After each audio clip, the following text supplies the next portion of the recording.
By the 2nd century, the denarius had already lost a portion of its purity. By the 3rd, it was little more than bronze with a silver glaze, a ghost of its former self. The market reacted first.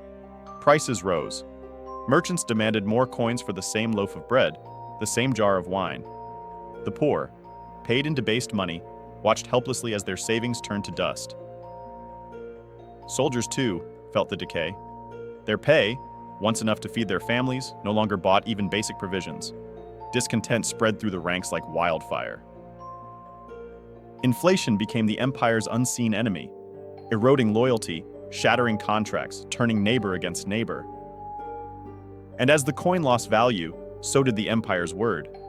Treaties, debts, wages, all written in money that meant less every year. The Senate tried to hide the truth.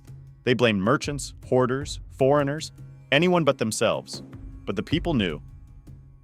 They could feel it in their hands. Lighter coins, heavier burdens.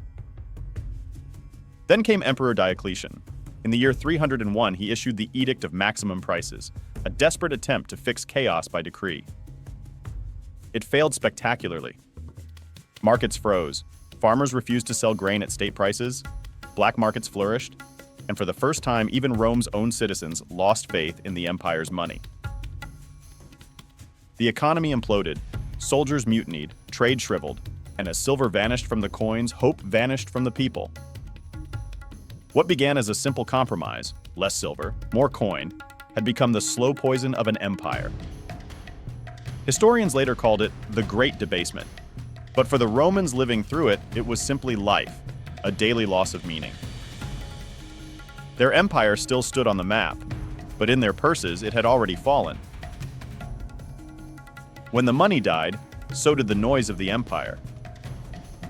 Markets once bursting with trade fell silent. Granaries locked, ships anchored. The heartbeat of Rome, commerce, stopped. In its place came barter, ancient, simple, cold. A sack of grain for a pair of sandals, a jug of wine for a roof to sleep under. Silver had become worthless, but a loaf of bread was priceless. The rich hoarded gold in their villas, but even they found themselves trapped in a debt economy. Their treasures could no longer buy loyalty, only envy. And so Rome turned to a new currency, faith. As temples emptied, churches filled. The cross replaced the coin. Where once people worshipped gold, they now prayed for forgiveness. Thus ended the first empire of money, and began the long echo that history would one day call back to.